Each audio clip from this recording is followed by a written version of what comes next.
This video is sponsored by Car Vertical. Don't forget to use my promo code HIGHPEAK for 20% off each and every check that you do. Hello and welcome back to more High Peak. Well, there's just something about driving a convertible, isn't there? It doesn't matter what you drive all year round, but as soon as the sun comes out, you want to be in a drop top. You just really can't beat the feeling you get from driving a convertible. And you know the best part is, you don't need £20,000 to get that feeling. Here in the UK, the used car market is full of drop top bargains. They might not be the flashiest or the fastest, but they'll still give you that convertible buzz. So in today's video, I'm taking you through 4 convertibles that I bought recently. All of them are different in their own very special way. They all only cost me a couple of grand or less, and they're all great fun to take out on a nice sunny day. The first car on this list was a very cheap Audi A3 convertible that I bought for just £1,500. The reason I've chosen an A3 convertible is that it's a classic example of my point. It isn't the most exciting car, and yet with the roof down, it does the job perfectly. So let's see what this one was like. Alright guys, how's it going? Welcome back. Well, a few days ago now I got an email from a viewer called Steve who asked me if I'd like to buy his wife's car. It was a 2009, well a late 2009 59 Audi A3 convertible. He sent me some photographs and it looked quite tidy. It's done 102,000 miles and it's a 1.6 litre petrol S-Line. He said that they'd owned it for a good number of years, the service history was pretty good, so I thought, well yeah, this is decent stock for me really. The next thing I did then was do some research and I couldn't believe how little they were worth. This is the thing, in my head, the Audi A3 convertible is still a modern car. It's hard to believe it's nearly 16 years old. I asked Steve how much he wanted and he said £1,600. I did some research and we eventually agreed £1,500. And that's pretty much it really. I've always quite liked the Audi A3 convertible. I've had a good number of them over the years and yeah, I always thought they were quite a cute little car. It's been dropped off for me this morning on my car park, so like I say, I haven't actually seen it in person yet. I'm quite excited to see what it's like. I'm hoping I can sell this one for a profit. If I can't profit from a cheap Audi A3 convertible, then there's something seriously wrong. I was just thinking, I've paid £1,500 for it. If I give myself a budget of maybe £500, give it a service, MOT, a good clean, fresh set of reg plates, then it should be worth 3 grand, 3,295, something like that. I had a quick look on Auto Trader and they start at around 2.5 grand, but for 2.5 grand you're going to get a very high mileage one, and maybe not an S-Line. So I think its retail figure is somewhere between 3 and 3.5. I need to check through the history and see if this has had a cam belt done. Now this should have had its cam belt done at, what do you think, 2009? Probably 2018, 2019, something like that.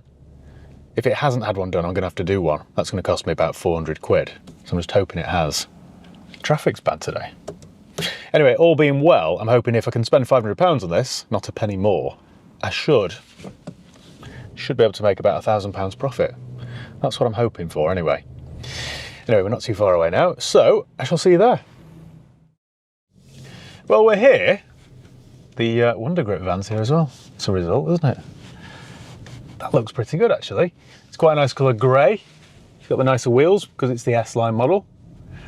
The fabric top needs a good wash, actually, so I'll take this to Tameside Detail and let them clean it all up for me.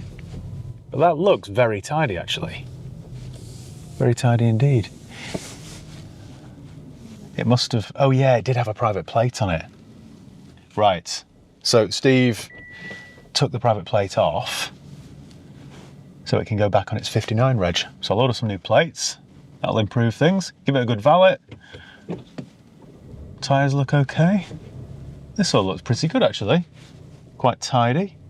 It's mad that you can buy a car like that for £1,500, isn't it? 1,500 quid. I'd run around in something like that, to be honest.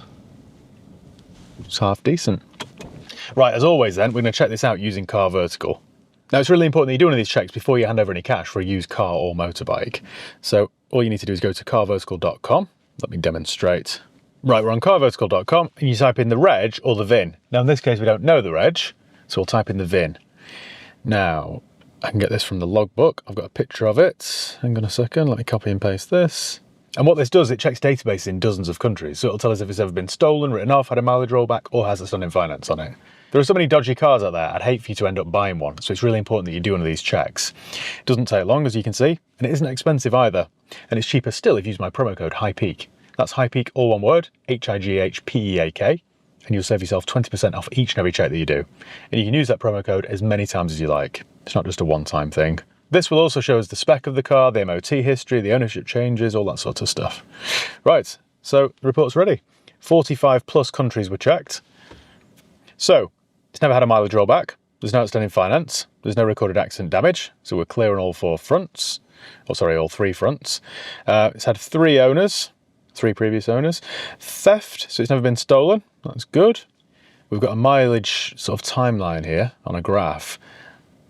The last recorded mileage in July last year was 101,789.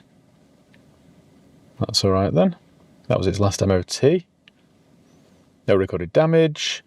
Average market price for such a vehicle. I'll tell you what, I should do this for a living, shouldn't I really? The average market price for such a vehicle is 3,108, which is exactly what I said, wasn't it? I think I could get, now I've seen it, providing it drives okay, I think I could get 3.2 for that all day long. Shows you the road tax there. So it's an Audi A3 convertible 1.6, so it's quite insurable. 101 brake horsepower, front wheel drive, grey, right hand drive. We've got the spec here as well. Okay, last owner's had it for 4 years. We're all good then, really. Let's go down to its most recent MOT then and see if there are any advisory items. So it passed its MOT last July with a couple of advisory items, 2 minor and 1 advisory. So rear inner position lamp with multiple light source up to half not functioning. That'll be the LEDs, I imagine. Offside front repeater lens, defective, which has no effect on emitted light mirror. Don't know what that means.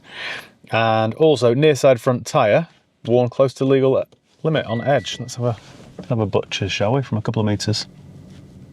I mean, it doesn't look worn, but we can always put a new tyre on if necessary. So that's pretty good, really. Let's go and have a look in person then, shall we?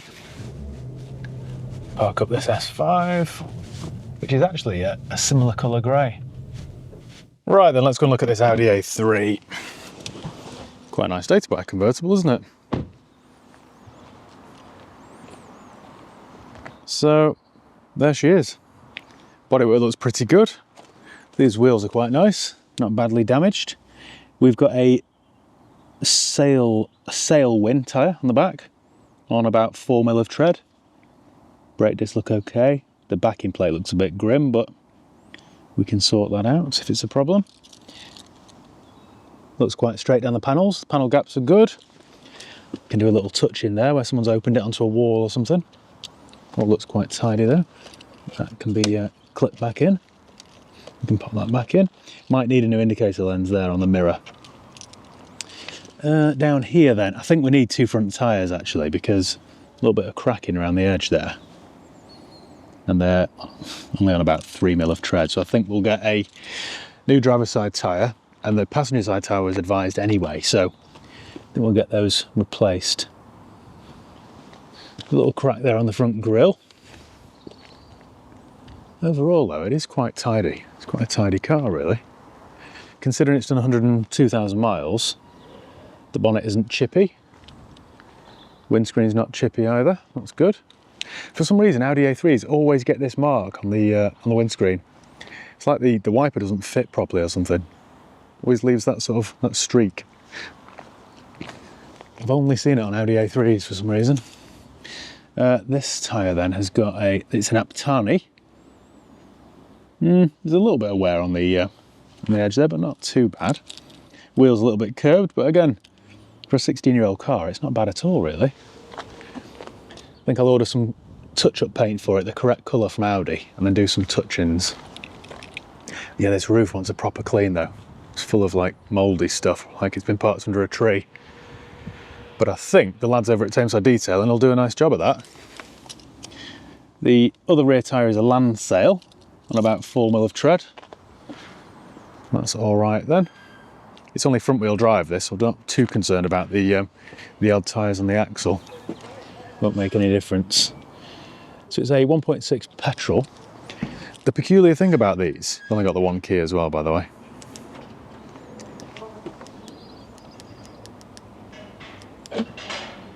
Yeah, right. Trying to get into the boot and I was pressing the wrong button. I always thought it was weird that the boot opens upwards because it gives you like a weird angle to load things in. I always thought it would have been better if it dropped down like a Mini Cooper convertible. Slight observation there. See what I mean about the awkward sort of, because it lifts up like that, it's just quite awkward to get things in and out of. Whereas if it dropped down like a Mini or a Range Rover, I just think it'd be better. It's quite clean really. You can fold the rear seats down as well, so it's a bit more practical. Now I assume the roof works. Should never assume, should I really? But a little bit of wear on the bolster. So it's got a half leather, half cloth interior, S-line seats. Just wants a good old clean, really. It's not bad at all. Got DRLs. What else can I tell you? Got the aluminium trim, that's all right. We've got 21 pence. Gets better and better, this, doesn't it? Let's have a look under the bonnet then, shall we?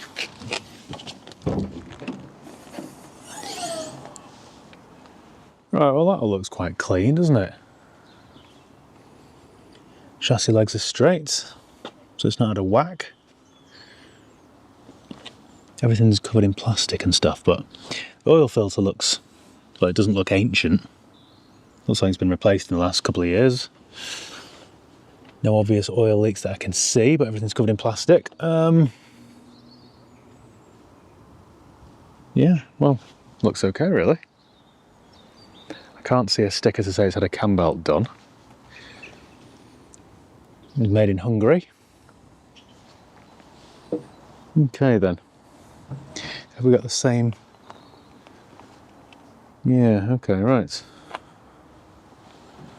Let's check through the history. It's mad this is a £1,500 car, really. So we've got a wallet here from Audi with the brochure in and owner's manual and all that stuff. Got a service book, this is what we're looking for. So it's come from Swansea Audi originally. So it was serviced by Audi in Swansea at 10,000 miles, 18,000 miles. Then again at 20,000 miles, then 24, then 41. Toothed belt is what we're looking for, toothed belt. Had another one by a Jaguar specialist in 56. That's decent history then, really. Then there was a bit of a gap.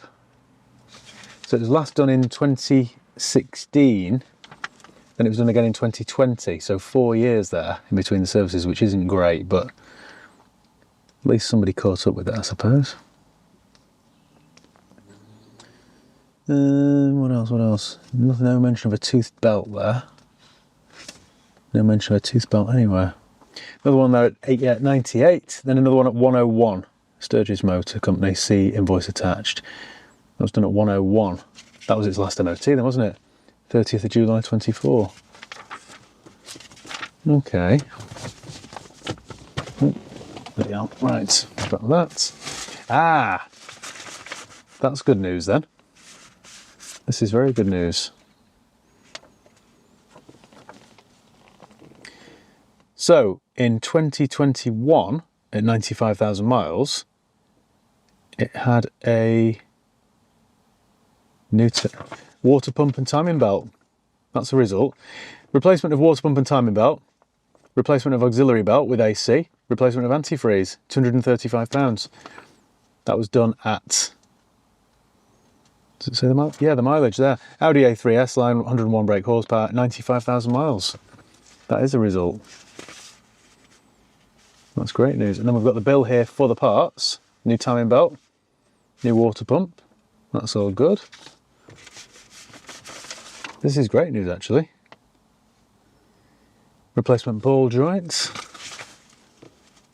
We've got a service here, done in 21. That's good news then. Another service here. It's had a battery at some point. This is all great news, actually. That's cheered me up. Let's try the old roof then, shall we?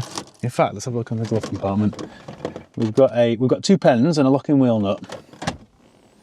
It's a 5-speed manual. Got a can of Diet Coke there. Just needs a good old clean, this really. An auxiliary port. This would have been a very desirable car 10 years ago. So, my engine light comes on and then goes... Does it go off or not? Clutch feels nice. Got radio 2 on. No CD, that's good. See if my air conditioning works. It's done 102,000 miles, 470. No warning lights on at all. The engine sounds quite sweet. I'm quite pleased with this, you know.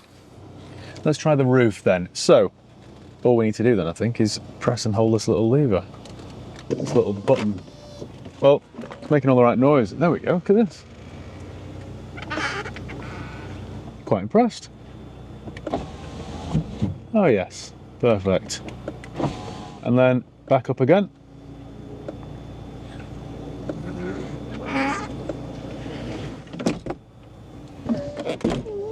There we go. She works. Will my windows go back up or not?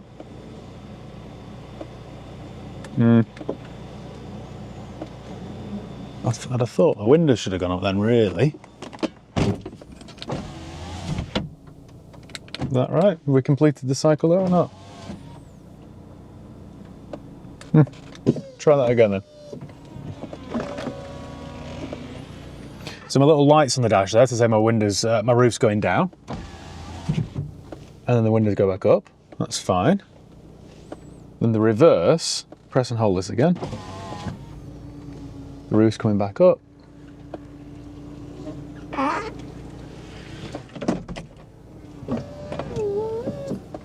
That latch is in place.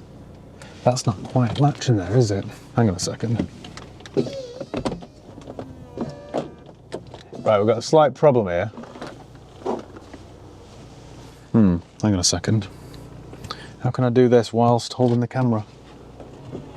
This little latch here, this little sort of piece here, this hook, isn't latching properly. I think it even needs lubricating or adjusting. Let's try this again, hang on. There we go, there we go, right. Right, that needs a minor sort of adjustment then, a little tweak. I think then really guys, we need to get this on the road, don't we? See how it drives. The clutch feels good though, nice and light. Gearbox is good. Okay, let's get it on the road. In fact, you know what? I've just realised the plates aren't on this car. In order to drive it on the road then, I'm going to need my trade plates. Let me nip back to the garage and get my trade plates. I'll see you in a sec. Well, I'm quite impressed with this car so far. I've got a single warning light on. Let's see how it drives. I think then we're into a new indicator, 2 front tyres, a service, an MOT, and a good valet, and a set of reg plates. What's that going to cost me? Tyres will be about £80 each, I suppose. 70 or 80 quid. Plates are 15. Valet's 70. I think my £500 budget is looking all right, really. And I think, especially given that we're now in sort of springtime, aren't we? I think this could be a 3295 car. It does look like a bit of a bargain, doesn't it, really? Or in my mind anyway, because like I say, in my mind, this is still a new car. Especially now I know the cam belt's been done. That's great news. Well, it pulls all right. I mean, it's 101 horsepower, so it's not the quickest thing ever, but this would be a good sort of second car for somebody, wouldn't it? Do you know what I mean? The first car was a Fiesta or a Fiat 500, and the second car could be this. Or am I talking nonsense? It's all right, though, this. We're in 5th gear. It's not tight to get in gear. There's no crunches. The gearbox is pretty good. Clutch feels good. Brakes are all right. My brakes aren't grinding. My air conditioning works. You know, this is a half decent car, really. I think by the time this hood looks nice and black again, then we're in profit here, guys. Don't want to speak too soon, but I think we are. Just noticed my driver's mirror isn't quite clipped in properly. I need to fiddle around with that, really. Pop the new indicator in and then fiddle with it and get it seated properly. I also need to fix the roof. Just sort of play around with that hook, really, and lubricate it all. And we should be pretty good, I suppose. What should I do first then? I suppose first thing, I need to get this down to my mechanics, don't I? Run it down there, order 2 new tyres and an indicator, and have the service and MOT done. In between all that, I'll call Harrods and order the plates. Then when it's done there, I'll take it to the valeters. And then, yeah, photograph it and advertise it. This could be a nice quick turnaround. I don't even like to say that. What usually happens when I say something foolish like that is we'll cut to like 2026 and it'll be me saying, well, I finally got it sorted. But no, I think we're all right here. I think we're all right. And I've only driven it for 1.5 miles, but there's no smoke out the back, no warning lights on, steering feels fine, clutch, gearbox, brakes, all good. It's also quite solid over the bumps. It's not knocking or rattling or loose. It's all quite tight, really. First two with the added bonus of David Faber's arrangements. My Audi concept radio works fine, as does the air conditioning. The only thing I've noticed that doesn't work, now this brakes on all Audis. Every single Audi from this era that's got this adjustable armrest, the top part of the armrest always breaks. What you end up with is, you ready for this? This. The clips, the plastic clips break at the back. It's all a bit naff, really. There's no way of fixing it, you've got to replace it. I could have a look on eBay and see if I could find a replacement, but in all honesty, I don't think it's that important, really. There we go. Still works as an armrest. You just got to be careful with it. But then it's a 16-year-old car, so I can't go too mad with it. Well, I think, guys, that's about it. I've just noticed a rattle, but I think it's coming from my de-icer tin. Deal. Yeah, leave it with me then. I should have this done in, what should we say, a week? Give me 1 week. And I'll have this spun around and looking nice and pretty. Who knows, by the time we speak again, this might even be sold. Stranger things have happened. Right, so wish me luck. I'll see you in a bit. And we're back in my cheap Audi A3 convertible, which is now serviced, MOT'd, and ready for sale. You'll be pleased to hear I haven't massively overspent on this. I say you'll be pleased to hear, you probably couldn't care less, to be fair, but my accountant will be pleased to hear I haven't massively overspent anyway. It turns out, as I thought, it was quite a good car, this. There were no nasty surprises. So after we last spoke, I took it down to our mechanics for a service and an MOT and 2 new tyres. If you remember, the front 2 tyres were quite bald. In fact, they reminded me of that guy that used to present the Crystal Maze. Anyway, they were replaced. It also had a service and an MOT with not a single advisory item. So, happy days, really. In between all this, I got the paperwork back and put the correct reg plates on it. So it's now on its 59 reg, which I think looks a whole lot better, really. I didn't bother replacing the front grille. You might think I'm cutting corners there, but I didn't think it was too bad. I didn't think it was warrant spending the extra money on, to be honest. It looks quite presentable as it is. From the mechanics, the next job was to get it cleaned. Now, the roof was a bit of a state. It needed a very thorough clean and jet wash. So I took it over to the lads at Tameside Detailing, who spent ages cleaning the roof and cleaning the car. They've done a really good job. It now looks perfectly presentable. In fact, you'd struggle to believe this is a 16-year-old car. It's amazing, isn't it, that, really? Makes me feel very old. Excuse me, by the way, today I'm full of a cold. I feel dreadful. I certainly won't be driving this with the roof down today. Catch pneumonia or something. It's quite a pleasant little car, this, actually, so I'm quite confident it'll sell quite quickly. As soon as it was ready at Tameside Detailing, I got it back to the garage, took some photographs of it, and I've got it advertised. I've written a nice little advert for it, and I've advertised it for $3,295. Now, bear in mind I paid just £1,500 for this car. There should be a decent amount of profit left in it. I haven't spent a fortune on it, but what we're going to do shortly is park up somewhere scenic, and I'll talk you through all my costs. But I'm fairly sure off the top of my head, I've probably still got about £1,000 profit in this, maybe 1,200 quid, something like that. So all in all, well, providing I sell it, of course, all in all, a very worthwhile exercise. I'm pretty sure it'll sell quickly, really. I mean, we're coming into spring, and this is a price range convertible. I mean, who wouldn't want it, really, for £3 and a bit grand? Quite a decent car, really. Do you remember how this armrest kept flying off? Well, my mechanics glued it down, so no more rattling. I got a price for a new one, by the way, and it was something like £380, so like, no thank you, I think I'll just try some no more nails. I did a post with this on Instagram, and a few people said, oh, I wish it was the 2 litre, I'd have bought it if it was the 2 litre. But in all honesty, this little 1.6 is a pretty decent job. Even the 2 litre is not particularly quick, so what's the point? Okay then, right. Park up in my usual little lay-by then, which is getting worse by the day. It was always filled with, well, it was always full of potholes and stuff, but now they're proper craters. Right, let's knock off the engine then. So, get my calculator out. I paid £1,500 for the car. My bill at my mechanics was, hang on a second, let me pull this up. So it's had 2 new tyres, service, MOT. That was £223 and 18 pence. Add that in. The cost of the valet at Tameside detailing was £70. The cost of the number plates were £15. They were from Harrods in Marple. Is that it? I think that's it, you know. So my grand total then, that was a good guess, is £1,808 and 18 pence. So like I say, if I can get £3 for this, then I'll have made just shy of 1,200 quid. Which is pretty good going, isn't it? Quite pleased with that. Try and get out of this lay-by without taking my sump off. My sump off. Yeah, I think that's about it. That's not a bad, bad day's work. Okay then, well that was the A3 convertible. What if you want something with a bit more rear legroom? Well, I think I've got the perfect answer. It's the Saab 9-3. Now, I've always been fond of these cars. My mum had a couple of these when I was growing up and I've just always liked them. And now I think they're real bargains. The thing that I liked most about these cars was that they're quite quirky. They're just quite good fun, and also they have a beautiful interior. Saab seats are some of the best on the market. They're just so comfortable. They're not exactly the last word in performance or handling, but then that's not why you're buying it, is it? You just want something fun to use when the sun's out, and this does that perfectly well. For this next one, I paid just £1,250, 1,250 quid for a Saab convertible. Can you believe it? Alright guys, how's it going? Welcome back.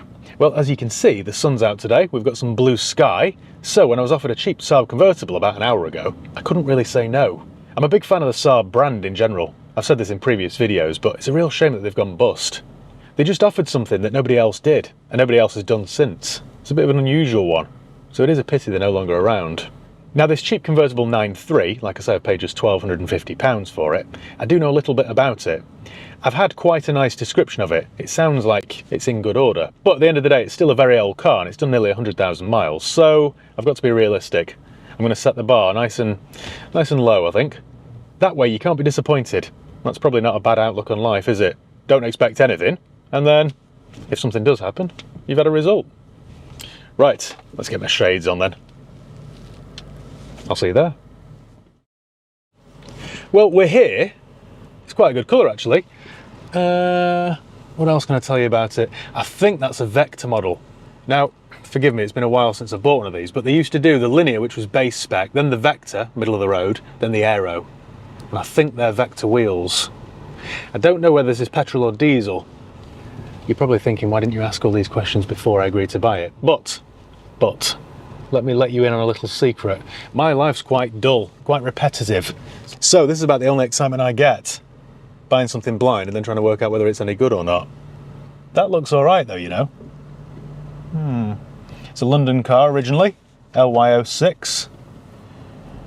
Right then, let's do a car vertical vehicle history check and find out a little bit more about it.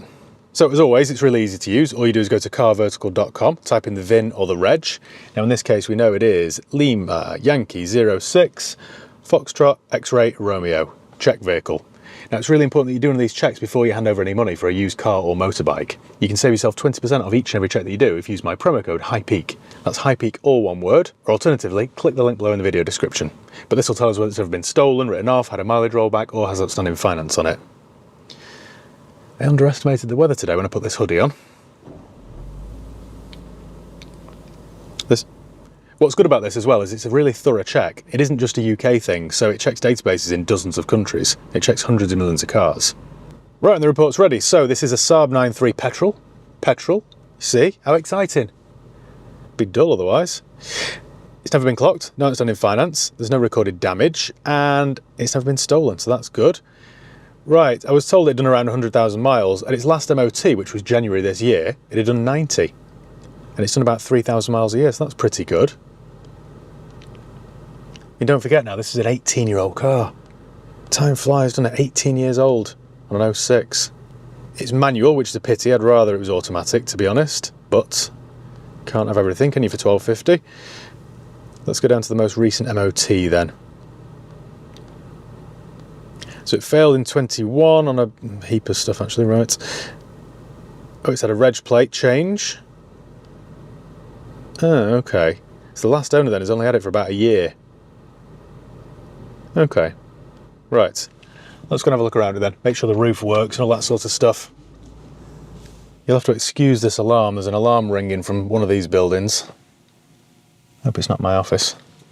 Anyway, right, back to the Saab. We've got 2 keys, which is always a good sign, and these always break. They kind of disintegrate usually, but they're in good order, so I suspect they've been replaced at some point. Yeah, that alarm's loud, isn't it? But it does look quite good. It doesn't look as good as an Aero, granted, but it's not bad, is it? Not a bad colour either. So we've got a Hankook tyre on this side with about 4mm of tread. That's decent. Brake discs look a little bit ropey, as do the backing plates actually. What about this side then? We've got a Ventus V12 Evo. Not sure who makes that. Oh, it's Hankook as well, right? There we go. I was being all sarcastic and I was wrong. That's on about 3mm, so not too bad. These usually always corrode and oxidise, but they're all right. Another common issue is the wipers. The arms can snap.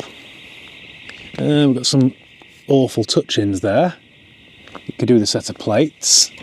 The badges always fade, but that's been replaced at some point. So far, all the little common issues aren't there. A little bit of scabbiness there, a little bit of a blister. We've got another Hankook on this side on about 3mm, I suppose. Quite straight on the panels, isn't it? That's all pretty good. The other tyre then is a matching Hankook. Right, well that's a decent brand, so someone's looked after this. The roof's in good order, could do with a good clean, but it's not ripped or frayed or torn. That's good going. I quite like these, as I've said. A little bit of condensation in the lights there, but that just could be the weather today. 2-litre turbo. We've got odd plates, which I never like. It tells me that the front one was either cracked or, bumped into something else. Oh, well, the remote locking works. That's a good start. Look at those seats. That's what I like about Saab. The most comfortable seats. Someone's patched this up, I think in the dark, because that's not a neat job. It is a Vector. There we go. Let's get in where it's a little bit quieter. It's been years since I've been in one of these, I think the last one I bought was a Cerulean edition. That was diesel, and I bought it from a mate of mine's colleague. It's a really nice car. In fact, I did a review with it. It's a couple of years ago now. They're just quirky, aren't they? And I like them. Of course, you've got the night panel button here. Tell you what, let's fire this up. So it's only done 90,000 miles, 90,800. Got plenty of fuel. Could do with a run, I suppose. Does my air conditioning work? I'll tell you what, we'll turn that down for now. This is another issue with Saabs, and this one seems to be all right. Turn the radio off, hang on. There we go. All these buttons tend to just wear away. So you see all the ugly white plastic underneath, but this is all in good order. But let's do the roof then. Making all the right noises. But will anything happen? Making lots of noise. I would say that has been a success. Well, I'll tell you what, for $12.50, be a decent little summer cruiser, wouldn't it, this? I like it, straight away. What else can I tell you then? So under here we've got an auxiliary point. Not many people know that, I suppose. It's a fun fact. You've got another cup holder here which drops down. I know the fit and finish of everything is a bit cheap. It's a little bit Vauxhall-y, isn't it? But overall, I think you've got to forgive it that. In the glove box, what have we got here then? We've got a service book. Now we're talking. I see some history. We're off to a good start. Right. That was done in 2008, 2009, 2011, 12, 13, 14, 15, 17. This is all pretty good. 18, 19, 21. 20 was COVID, obviously. 22. And then 23 and 24. Look at that. So I had a service and an MOT in January in a place called Kirk Levington. I don't know where that is. Somebody could educate me, I'm sure. Is TS Tyneside? I don't know, forgive me if I've got that wrong, I don't know. I think it could well be. That's pretty good going though, that, isn't it? I've noticed one little fault. The display isn't working on this, is it? So I can't see where it should be. Anyway, it's neither here nor there, is it? Let's have a look under the bonnet, shall we? In fact, let's have a look in the boot, see if we've got any treasure, any part exchange gold. Because that really is why you watch these videos, isn't it? I know it, you know it. No, I would say, unfortunately, there is no gold here, guys. No gold. I've tried digging, but to no avail. I was thinking I was in a Peugeot then. Try the other side. There we go. Pop that. What have we here then? My gas strut works fine, so that's good. The old 2-litre turbo. Quite a good engine, these, you know. They were quite good. And quick enough, really, for a front-wheel drive car like this, as I hope to demonstrate to you shortly. Well, all I'm checking for here, because the sun's very bright, is any signs of accident damage, and I can't see any. Can't see any. I'm also looking for any obvious leaks, and I can't see any of those either. Should we take this for a spin then, while it's still sunny? Sounds like a plan, doesn't it? Right then, let's get this show on the road. We've got no heated seats, not that I need them today. Just noticed 2 blank buttons. Straight away though, I can't tell you how comfortable this seat is. They just had a way, Saab, of making the most comfortable seats.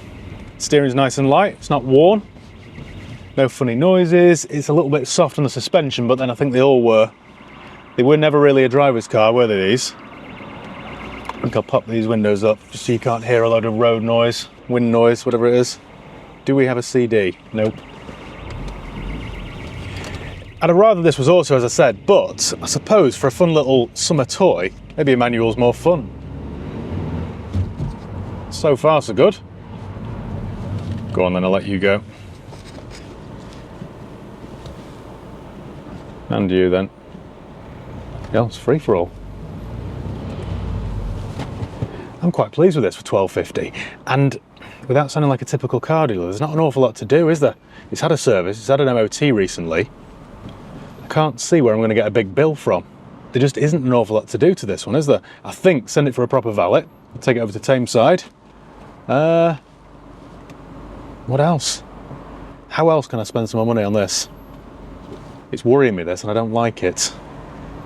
I think this time of year, if I were to advertise this at $2,495, I think it would sell quite quickly. I was just about to say my air conditioning is not working, but I noticed my AC off button was depressed. And we're away. They even sound nice. It's only a 4-cylinder engine, but when the turbo kicks in, it's just quite addictive. Of course, you get the little turbo gauge as well. Is it pulling slightly? I think it's pulling to the right ever so slightly, so I could get that sorted. It's quite a decent car though, this. What am I going to do with it? What do I do? Of course, I'm tempted to keep it, as I am with everything quirky and interesting. This could have quite easily been far worse. I was thinking for £1,250, an 18-year-old Saab done 100, I thought, it's going to be a bit scruffy, isn't it? And this isn't. It's got decent tyres, decent history, and not an awful lot to do. I will, of course, swap the reg plates because they don't match. Thought that noise was me, but it was a train going overhead. Don't panic. It even looks quite cool, without sounding shallow. I've just seen my reflection in a shop window and it looks all right. The car, that is, not me. My scruffy hoodie. Just trying to leave a bit of a gap here so I can sting it and see how this turbo kicks in.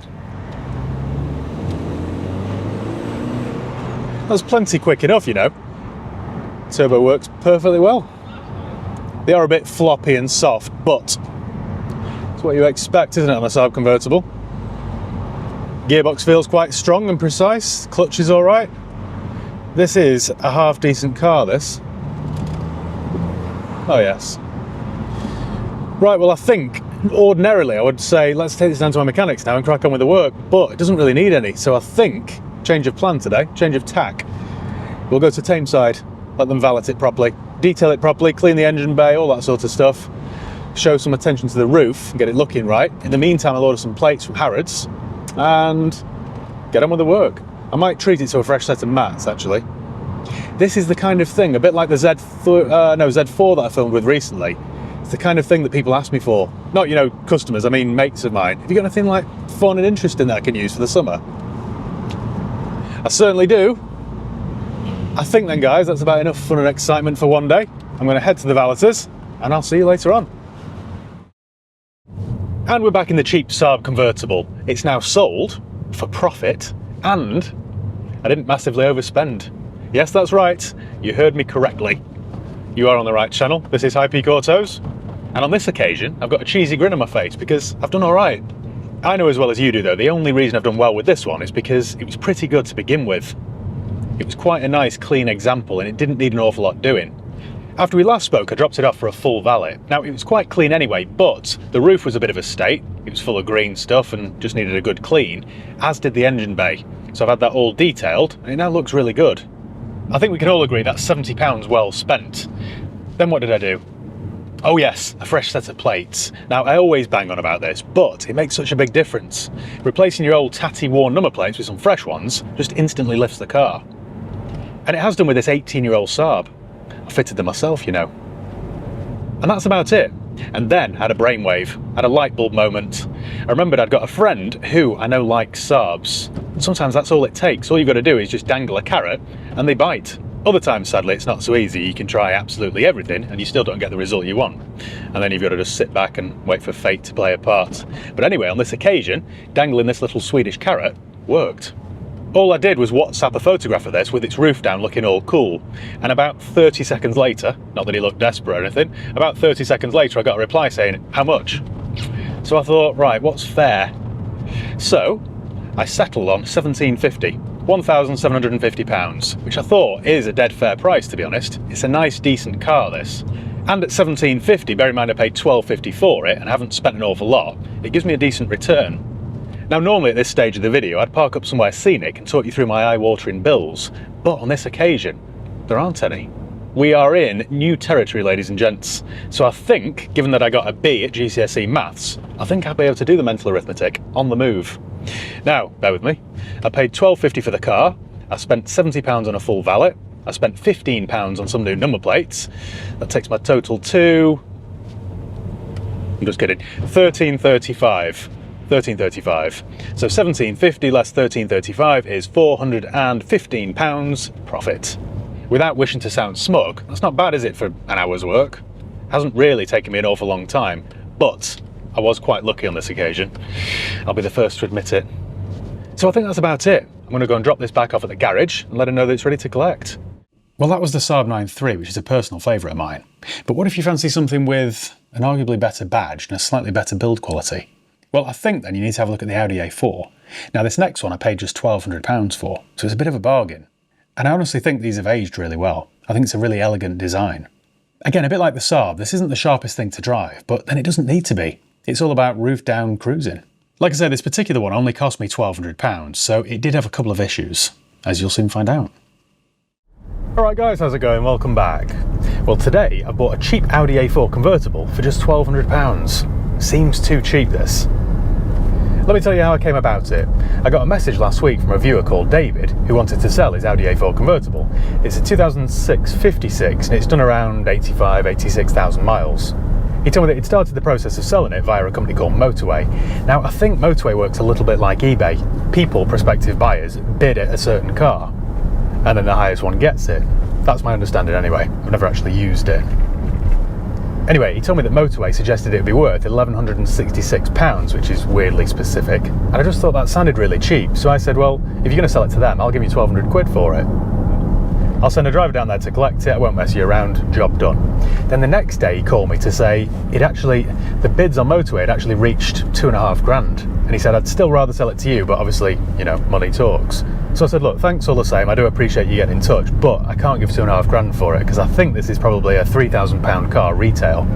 So by the time I've paid a transport company a couple £100 to go and get it, there's no profit in it, it's just not worth doing. So I thought, oh well, another car that I've lost to motorway. This happens quite often these days. I get offered lots of cars, then sometimes you just never hear back from the person, so I assume they got a better bid elsewhere, which is fine. I understand that's how it works. Anyway, the day after that, David got back in touch to say the £2,555 bid from motorway, the guy came to look, kicked the tyres and didn't buy.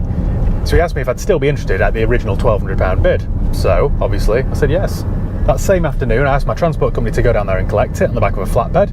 They did that, I paid him, job done. Now, I'm excited to see this. I haven't actually seen it in person, I've only seen photographs of it. But what's slightly troubling is that why didn't the other guy buy it? It always makes me think that he's seen something that wasn't quite right. Who knows? At least on the bright side, this is half the price he was paying, so if there is something wrong with it, there should be the budget to fix it. Let's talk money then. I've paid £1,200 for it. The transport company was about two something plus VAT, so the best part of £300. So the car currently owes me about £1,500. I'm thinking if I can spend £500 on it, then it'll owe me £2, and it should be worth £3, or maybe £3.5. It's definitely the right time of year to be selling a cheap convertible, so I've got my fingers crossed. Right, let's go and view it then, shall we? Well, we're here, and it looks exactly like it looked in the photographs. It looks alright. Bear in mind it isn't an S-Line, so it isn't the sporty model. It does look a bit plain, but still very good for £1,200. Black with a black roof. It's got very small wheels, but they look okay. From late 2005 onwards, this era of A4 got the big grille, which looks far better than the early A4 convertibles. Bit of a nerd alert there for you. The centre of the wheels are a little bit corroded, but the wheels themselves are too small to curb. That's one of the benefits of having tiny wheels. The tyres look okay, we've got a Dunlop there. It could do with a fresh set of reg plates. But we've got front fogs, a couple of tiny little dents on the bodywork, but that looks very good actually. I know it's getting on a bit now in age, but that looks like a £5 car, don't you think? I know it's not worth that, but it just looks like £5. Let's go and have a look around it then. I'm praying it's as nice as it looks. David didn't mention any faults, so I'm hoping the roof works and the windows work and all that sort of stuff. Okay then, I think I've timed this perfectly because the rain stopped. It's getting a little bit warmer. It looks very, very shiny, very straight on the panels. A couple of tiny little dents, little door dings. I'll speak to the lads at Dents and see if they can pop those out. I'm fairly sure they can. It looks pretty good, doesn't it?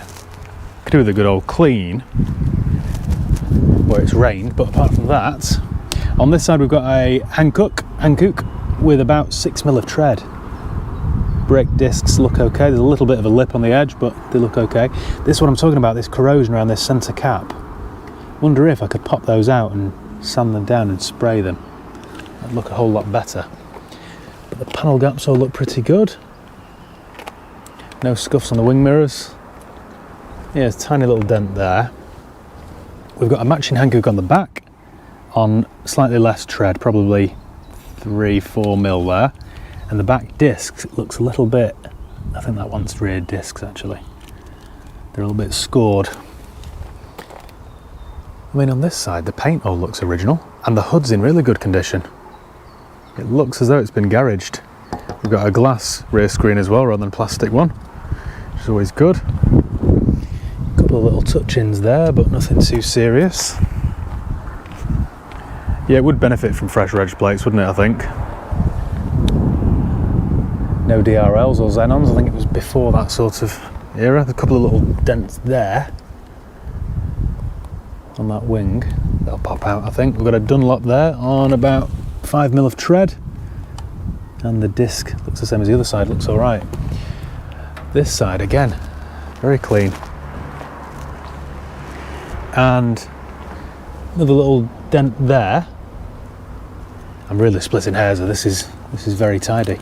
And another Hankook on the back with about 3mm. So if I were to be really critical, I would say rear tyres in a year or two and probably discs. Now that's quite an old tyre, isn't it? 20th week of 11. Might replace those, you know. What about the fronts? Surely not. 19th week of 06. They don't look that old, do they? The sidewall isn't all cracked. I'll have to get my mechanic to check those out. Can't be that old, surely not. Doesn't make any sense, does it, that? That's 2016, that tyre. And then is this another 2011? That's weird, isn't it? 2011. How strange. This being the later model, 2 litre turbo, it's got twin exhausts, which always look quite cool. Central locking works. Now I don't know whether this particular engine had a timing belt or a timing chain. Pop that bit of trim back there. I mean, it's a low spec model this, it's only got a cloth interior rather than leather. But it looks and smells very clean. Got electric windows, obviously, electric adjustable mirrors. This is all standard, isn't it? Standard stuff. Those rear seats look like they've never been used. This is quite nice, this. These always break, always, apart from this one. They always break there and on this catch. But I finally found one that still works. Never been smoked in. This is all very, very tidy. Yes, cup holder. I like this. You can just tell straight away that this has been cared for. Cruise control, multifunction steering wheel. Let's have a look under the bonnet then. See if it is a cam belt or a chain, see if there's any stickers.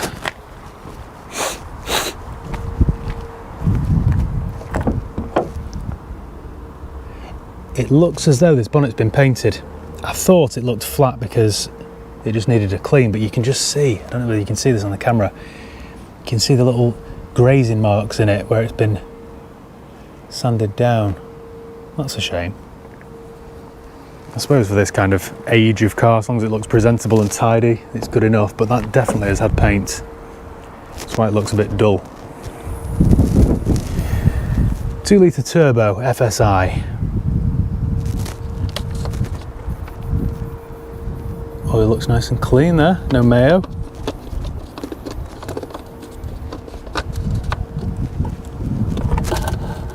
on the old dipstick. That looks very clean actually, like it's had a recent change. Right, cam belt sticker.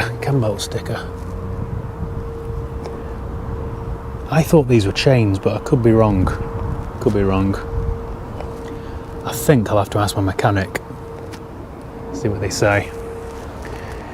Well, it all looks quite tidy and presentable under there, doesn't it?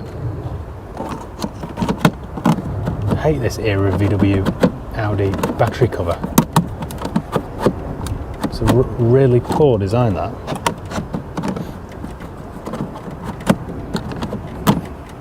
We'll just close that and pretend that I was never there. We've got any treasures in the boot?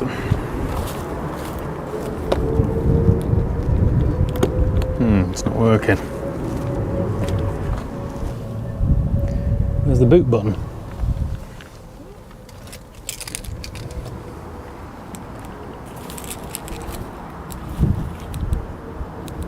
Right, the boot button doesn't work. There we go.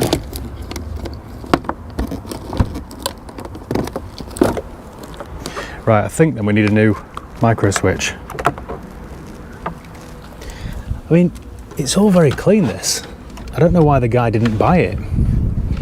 Perhaps he saw the bonnet had been painted and didn't want to buy it, but that's a bit of a poor reason on an 18-year-old car, isn't it? You've got to be realistic, haven't you?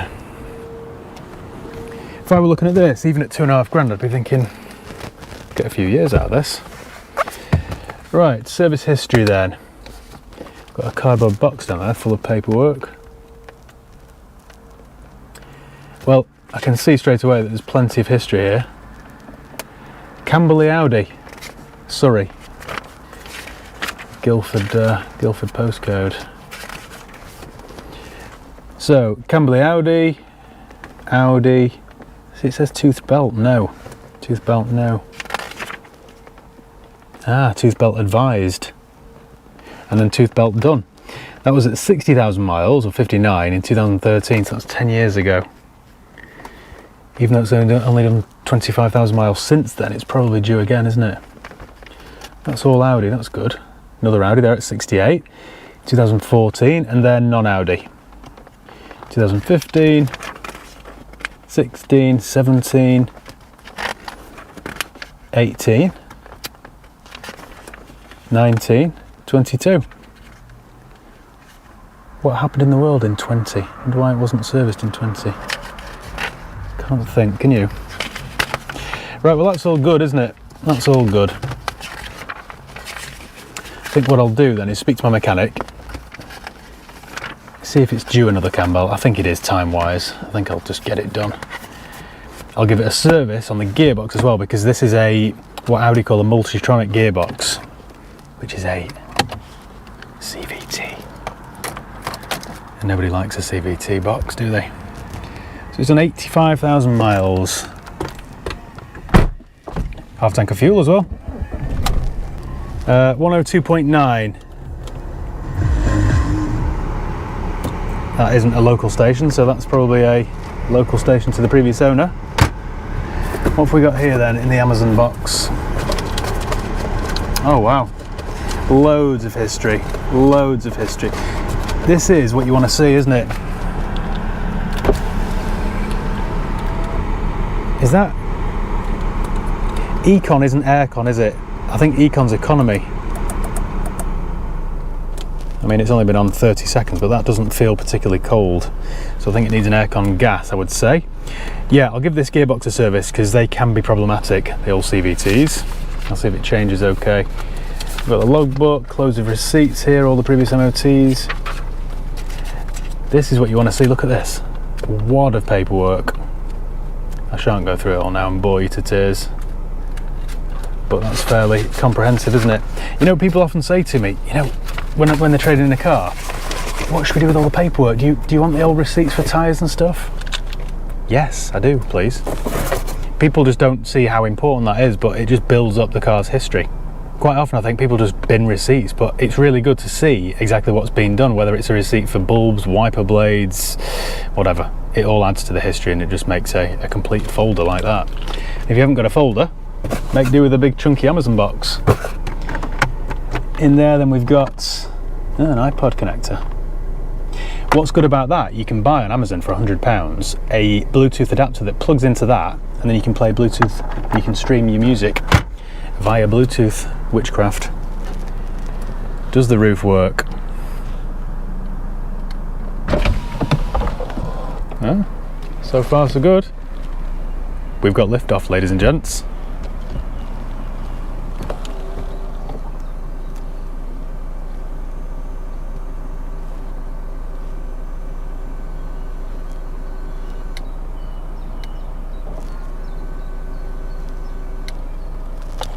Well, that's not great, is it? Oh, hang on. Maybe that was an operator error then. Oh, no, it's not. Right, we've got a slight drama here. The roof only goes down halfway, which isn't ideal, is it? Try that again. Come on. Maybe it's just stiff because it's never been used. Come on.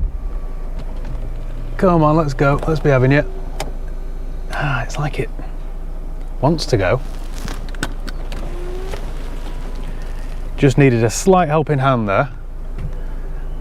I think I'll get my mechanic to lubricate that. That's the trouble with cars like this in this country, they never get used. So it's the same with sunroofs, they always seize solid. Right, should we drive this then? See how it performs. So, I'm still very pleased with my £1,200 purchase here, but it does need a few little jobs. Service, gearbox service, so engine and gearbox service, probably a fresh cam belt, lubricate the roof, couple of dents, and a good clean. It's not too bad, is it? I do think my £500 budget was a little bit optimistic though. A cam belt on one of these is probably 400 quid. Dents 60, 80, 100, something like that. The gearbox service will be 120, so it feels quite brisk, quite sprightly. Got to be careful now not to lose this GoPro. It's brand new, it's about an hour old. Of course, last time I was out filming, it fell off the bonnet and I ran over it. The chap there on a scramble bike with no helmet, wearing a balaclava. Must be a bit cold. So far then, I was kind of worried that this box was going to be a little bit jerky, but it seems to be okay. In fact, better than okay, it seems quite smooth. I think this is quite good news, really. The trouble with the A4 convertible is it's a bit bland, isn't it? I'd much rather have an older E46 convertible, or 330 or something. This does feel a bit more modern, a bit more up to date. And with £100 worth of Bluetooth streaming adapter, I could play my old tunes. Oh, aircon gas as well, that's on my to-do list. If it's got aircon, I assume it does. If it's got a climate like that, it must be aircon, mustn't it? It must be. Nice clean car though, this. This should be quite a quick turnaround, this. Excuse the noise, I've got a Hell's Angel behind me. I'm not a huge fan of this era of Audi or VW. It doesn't fill me full of confidence. I think then, same old story. I'll drop this off at my mechanics first, get them to do all that work, grease the roof, etc. and then plod on with the rest of the work. I still can't help but feeling like I'm in 5 grand's worth of car here though, not 1,200 quid. It does seem like a bargain. Once I've smartened this up, it's got to be worth 3.5 grand, doesn't it? Got to be. You know, somebody like my mum, for example, that might think, oh, you know, I fancy a convertible this summer. It's not an awful lot of money to spend, is it, to have a little summer toy? In fact, something like this would be ideal to take down to Spain, wouldn't it? Leave that one with me. Leave that with me. Right, I'll catch up with you later on then. Cheers, guys. And we're back in the Audi A4, and I know this is getting a well-used phrase on this channel, but I've massively overspent. I was thinking realistically I was going to have to spend about £1,000 on this car, but that was a bit optimistic. After we last spoke, I took it down to my mechanics for a service, MOT and general check over. I also asked them to check the cam belt because it had been 10 years since it was last changed, and although it had only done 20-odd thousand miles, time-wise it was due a fresh one. I was hoping that they were going to say, right Matt, we've taken the cover off and it looks fine actually, but the opposite happened. When they took the cover off, they realised that it was about to snap. As it turned out then, I was quite lucky to have caught this just in time. Had it snapped, the engine would be only suitable as a boat anchor really. It would have completely destroyed it. My mechanic also told me that it needed 3 new tyres, so rather than replace 3, I replaced all 4. I don't like doing odd tyres. I haven't gone with a great make, to be honest. I think they're called Triangle. They're just cheap budget tyres, but at least they're all brand new and matching. After they replaced the tyres, they did the minor service, ran it through a fresh MOT, and it passed with no advisory items. They also replaced the boot micro switch because if you remember, that was faulty. It wasn't opening. So now, thankfully, it's all working fine. I also asked them to lubricate the roof because if you remember, it was sticking. You had to sort of help it along a little bit, so I figured it probably just needed greasing up. That wasn't the case, sadly. I can't believe I hadn't noticed this, but the rear window, the actual glass, had dropped slightly all the way along the top. So it had dropped maybe an inch. So what would happen is when you tried to put the roof down, it would open so far, and then it would foul slightly on the dropped rear window. My mechanic advised that I took it to a roof specialist, so I took it to Auto Trim over in Denton, who are an upholstery specialist, but they also do convertible roofs. And interestingly, when I dropped it off, they told me it was a really common issue with this era of Audi A4. I hadn't personally seen this issue before, but he said that about 50% of A4s on the road have this sagging rear window issue. The solution they came up with, rather than replacing the whole roof, which would have completely blown the budget, was to stitch in a patch all the way along the top from left to right. And it looks alright, to be honest, and now the roof works perfectly. I think it's one of those things that if you didn't know it was there, had I not told you about it, you'd never look twice. So I'm quite happy with that. That was quite an expensive fix though, £250 plus VAT, so £300 all done. But at least I've got a convertible now, which converts. What did I do next then? Oh, I took it for a gearbox service. Now, I know I always preach this, but if you have an automatic, it isn't sealed for life. They need servicing. And although this car's only done 85,000 miles, it's still, 17, 18 years old, so I knew it would have needed fresh oil and filter. And also this gearbox, which Audi calls a Multitronic, is a CVT and it isn't the most reliable gearbox. So I just thought, change the oil and filter, and it should prolong its life a little bit. And it isn't an expensive job. I think it cost me 110 quid, so well worth paying for, really. Sometimes when I pick it up from the gearbox place, they'll say, oh, that was well overdue a service, it was black as ink. Other times they'll say, yeah, it was all right. Didn't find any swarf in the bottom of it, it was all fine. Now in this case, it was all fine. Then I took it to the car wash for a valet, it wasn't that bad, to be honest. In fact, the interior was nice and clean. But because it had 4 new tyres, the wheels were covered in tyre glue, so it looks a bit of a mess. So now, it does look nice and clean. Then I got it back to work, found some black touch-up paint and did some careful touch-ins on any stone chips or marks that I could find. I took some nice photographs of it with the roof up and down, and I've got it advertised for $3,995. Now, I know you might think that sounds greedy, but wait until you hear what I've spent on this car. If I can get $3,995, which I don't think sounds like an awful lot of money for this kind of car, a lowish mileage, sporty convertible with an Audi badge on the front, I don't think sounds too dear at $3,995, but we shall see. Right, I shall park up somewhere and I'll talk you through my costs. Get your calculators handy, guys, because this is a big one. Okay then, so if you remember, the car cost me £1,200, which sounded like a bargain. Then I had my transport, which I think was 180. There was the roof repair, that cost me £300. The bill at my mechanics, let me talk you through exactly what they've done. Oh, I forgot to tell you, there was a problem with the air conditioning. Now, if you remember, it wasn't working, so I asked my mechanic to have a look at that and see why it wasn't working. And it turns out somebody's completely disconnected the air conditioning pump.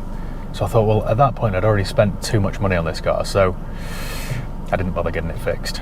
I thought, this kind of car, if the weather's warm, you'll just drop the roof, won't you? You don't necessarily need air conditioning.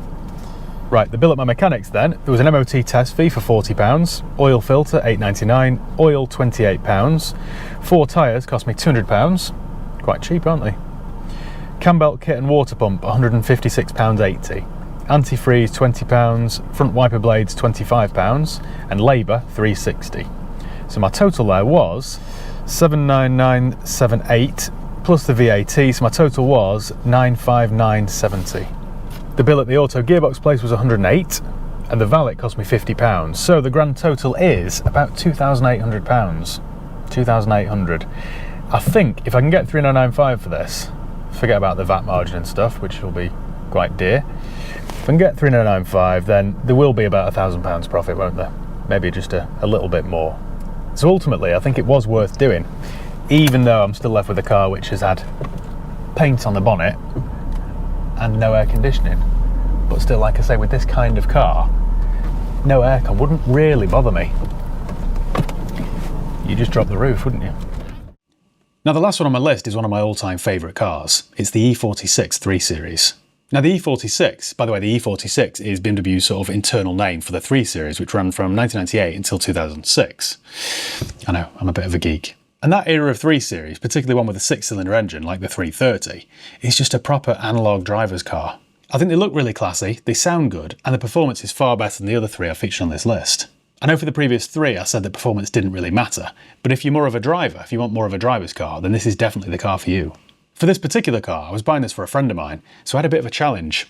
I had to find one for less than £2,500 within 24 hours. So anyway, here's what happened. Spoiler alert, it did involve looking at quite a few dogs before I found one that was just right. Alright guys, how's it going? Welcome back. Well, I've got something slightly different for you today. I've been given a budget of up to £3,000 from a friend of mine, and he's after an E46 convertible BMW with a 6-cylinder engine, so either the 2.2, 2.5 or the 3 litre preferably. He's not bothered whether it's auto, manual, he's not bothered about the colour, just needs to be a nice one. So I thought today we'd go shopping. So I'm going to start off the search on Auto Trader, but with a £3,000 budget it is quite limited, and I think generally Auto Trader cars are a little bit pricier than other options.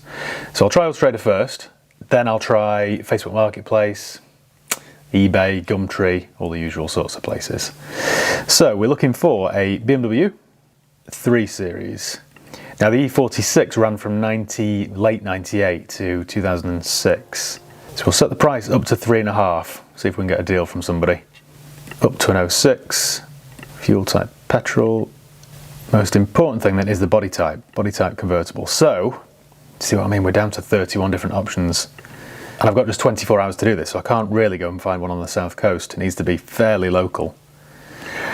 Let's go on distance first then. That might do. Right, this is in Altrincham, so it's only 11 miles away. It's a 325 M Sport in silver. That actually looks okay. Quite like them in silver, it looks really clean.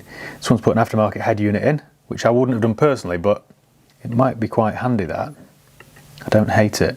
Got 2 cup holders. I don't like those fog light surrounds, but I think they just pop out and I could get some standard ones. It also looks like it's got a black and white BMW badge. So there are a few little bits to do to that.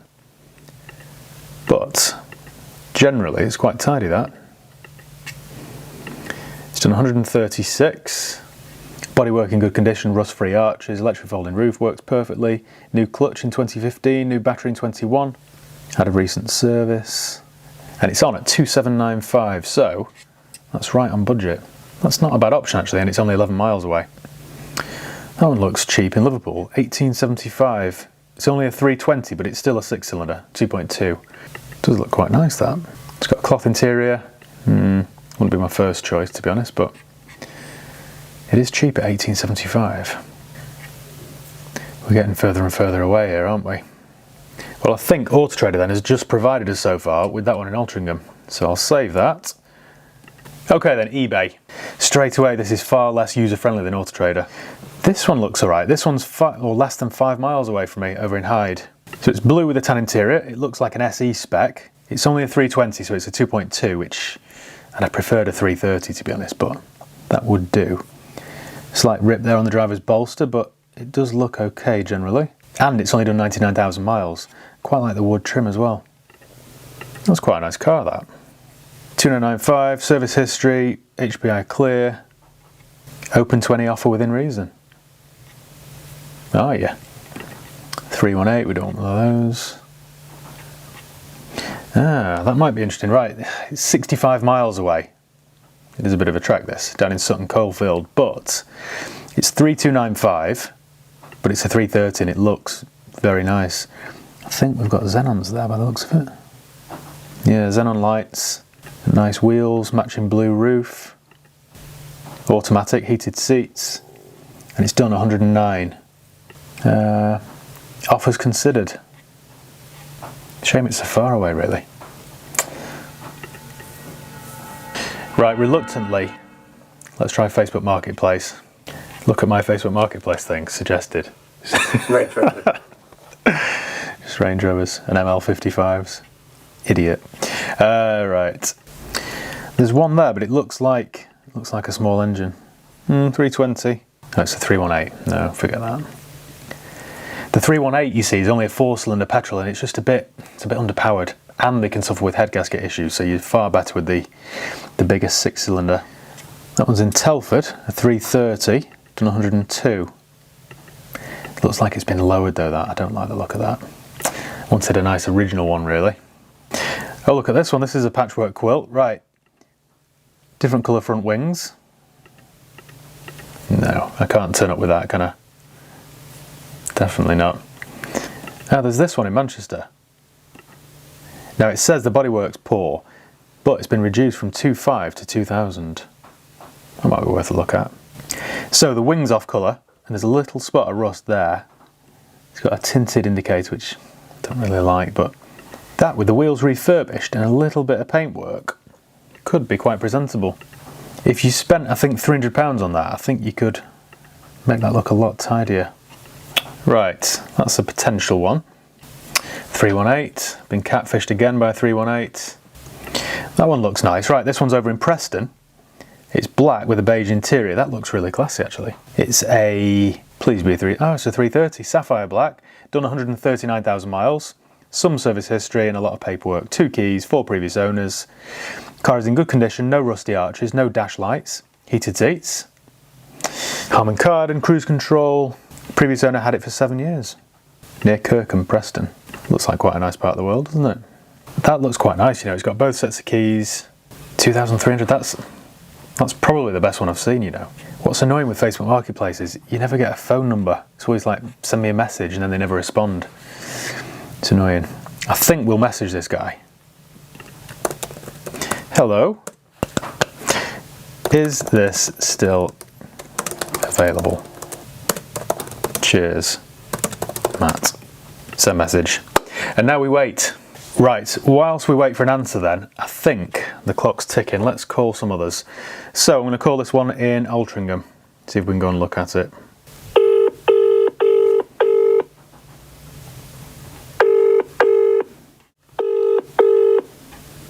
Not a good sign, is it? 6 9. Right. Nobody wants to sell me a car today, do they? There's that one in Hyde that is literally minutes away. We could go and have a look at that, I suppose. I think then, seeing as this is on my doorstep, I'm going to jump in the car now and go and have a drive over to Hyde and go and look at this one. Because it does look alright. Right, I think I'll do that. Right, we've just had a message from the guy in Preston with the black 330. Now this is the one that I was really sort of most keen on, really. Hi, yes, still available. I'm working till late today, tomorrow, question mark. I have got 24 hours technically, so although I wanted to get this all done and dusted today, I could do it tomorrow morning, still within the 24 hours. I'll send him a message now, but in the meantime, I don't want to waste any time, so I'll go and look at some others.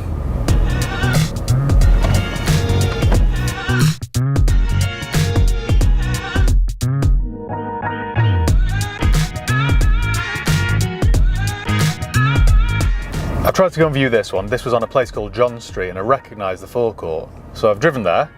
Handily, there are two John sites in Hyde. It wasn't there, and it's not this other John Street either. I've tried calling the number and it rings twice and then cuts me off. So I don't know whether this is just a scam or they're out of business now, or I don't know, but the listings are still live, which is weird. So I'm going to have a bit of a rethink as to what I do next.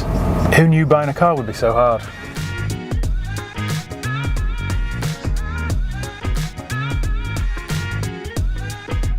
Right, well, we're back at the office now. That was a bit of a wasted exercise, but the guy in Kirkham with the black 330 got back in touch, and he can do today, anytime after 5 PM. So in the meantime, I'm going to go and film another video, and we're going to have a look at that one. I've got my fingers crossed for that one, because I think it looks like a nice one. He sent me a little walk around video of it as well, and it looks very nice. Nobody else yet has got back to me, but if any of the others get back to me, then I'll have to juggle around and try and look at them. I just wanted to look at 2 or 3 before committing to one, but can't do much about that really.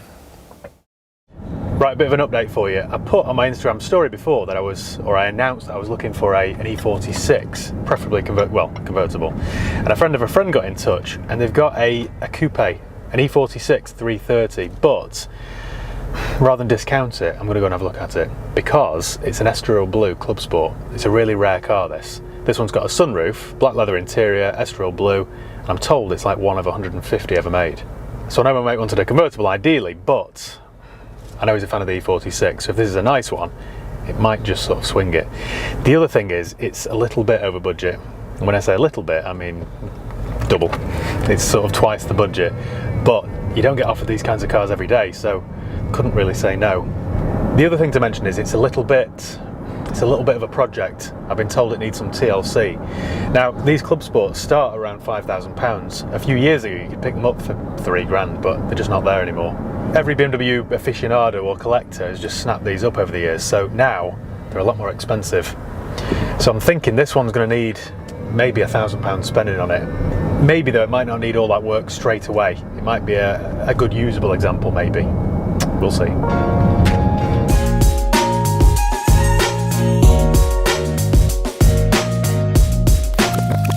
Right, so I've just got the keys. It's quite a rare car, this.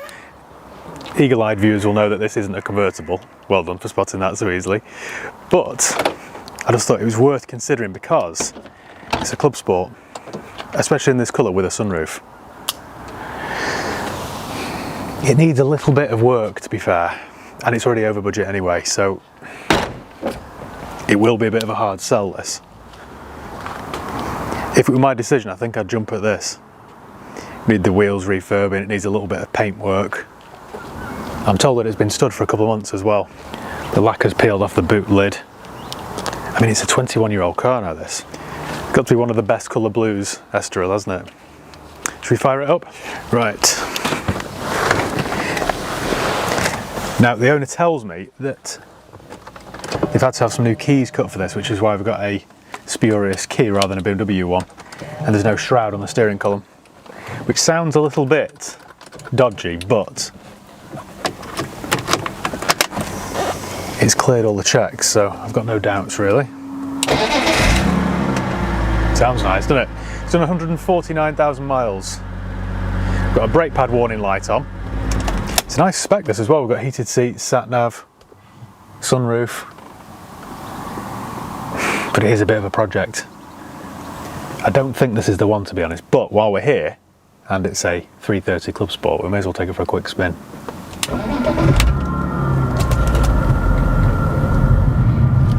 I'd be really quite excited about this for myself. That wasn't the idea of this video, was it?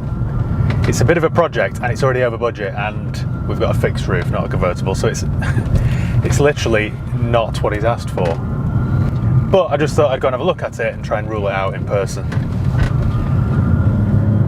I love these things. The engine's sweet as well. It's actually a nicer car than it looks, this. It looks like it's, you know, in desperate need of TLC, but it drives quite well. Now, I've never actually had a Club Sport before. I've had loads of 330s, but I've never had a Club Sport. Now, I think, correct me if I'm wrong here, but I think the Club Sport sat just under the M3. So you had the standard 330 and then the Club Sport. So I think this is a little bit more track focused. The suspension's firmer. It's just been set up for a sportier ride. Horsepower wise, I think there's 100 horsepower difference between this and the M3. I think they were at 330 and this is 230.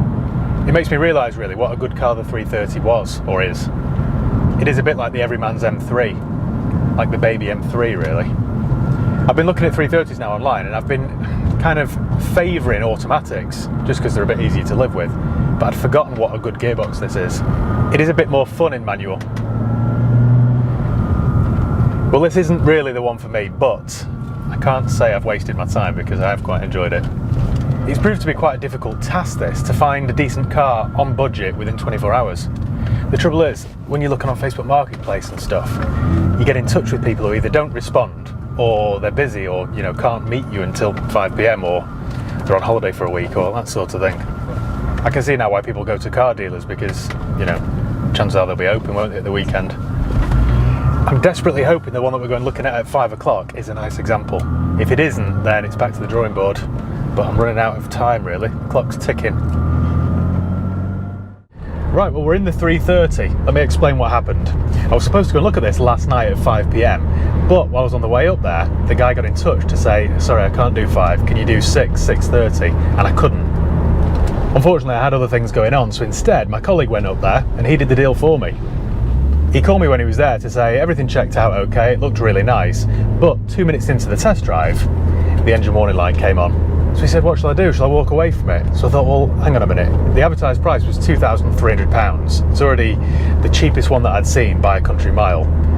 And if everything else checked out okay, then you shouldn't necessarily be put off by just an engine light. So I said, right, well, you may as well use this as an opportunity to try and reduce the price. So I said, look, it's cheap already at 2.3, but if you can get a couple £100 off, then I'll be over the moon. So if you can get it for 2.1, I'll be quite happy. Anyway, 2 minutes later, he called me back to say, right, I've bought it, I've agreed, £2,050. Can't go wrong, really, can you? I know this is an overused phrase on this channel, but it's an awful lot of car for the money, isn't it? The good thing is, because this is considerably under budget, it leaves some money in the pot for any repairs. And there are a few little issues with it. Nothing major, but I think you could spend £500 on this quite quickly. But with the £500 spent, then I think it's probably worth £3,000, maybe a tad more. I mean, it's done 139,000 miles, but the previous owner spent quite a bit of money on it over the last couple of years. It's quite a nice spec, it's got both sets of keys. Already turned into a BMW driver, forgot to indicate then. Yeah, it's got both sets of keys, it's a nice spec. We've got Harman Kardon surround, heated seats, Xenons, electric seats. It's all quite nice, really. And I've got to say, it drives really well. There's certainly no obvious issue with the engine light. Well, there are no symptoms anyway. The auto gearbox is nice as well, it's nice and smooth. The roof all works, the aircon works. It has got an awful lot going for it, so I'm quite happy. And I'm pretty sure my pal will be as well.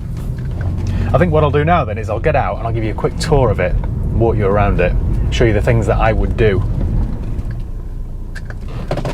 First, actually, let me see what this engine light is. So, plug this into the OBD. We'll add the new car then. So it is an A3. That's the other good thing with this, it's a facelift model. So my engine light's on. I mean, luckily that's the only warning light. So let's diagnose, check for issues. It sounds sweet though, doesn't it? I mean, it's idling nicely, it's not lumpy. Right, so let's show the results then. So we've got some issues with the engine, the central chassis electronics, instrument cluster. Let's see what these engine issues are then, shall we? misfire cylinder 3, misfire cylinder 2, misfire cylinder 4, lambda sensor, misfire in 1, misfire 5, right, okay. This could be coil packs or spark plug, but I mean it's running fine, so none of that really makes much sense. Wonder whether it's had a flat battery or something perhaps. We'll clear the engine codes then. There we go, my light's gone out already. You can set a reminder as well, so you can check it again in 3 days' time, but for now we'll just clear that. Right. Okay, I think we'll just clear all these as well. Air conditioning works though. But let's see what we can code. Comfort open using remote. What that does. Ah, right. We'll turn that on then. Comfort close using remote, yeah. Comfort open for convertible top. You can do loads with this. Right, that's all done then. We can unplug the Carly reader. Close my little OBD door. Perfect. Let me give you a quick tour of it now we've got no engine light on. So, one of the issues I've found then is the mirror switch doesn't work. You can't adjust the mirrors. It's a fairly common issue on the E46, so I need to have a look on eBay for a new switch. There's a bit of wear on the bolster there, so I'll have to get my upholstery guy out. Or this is what I'll recommend anyway. I'll give them the option of just taking it as it is or getting all the work done. You're probably talking about 120 quid, I suppose, for 2 new panels there, but it would look a lot better. But apart from that, the rest of the interior is really nice and clean.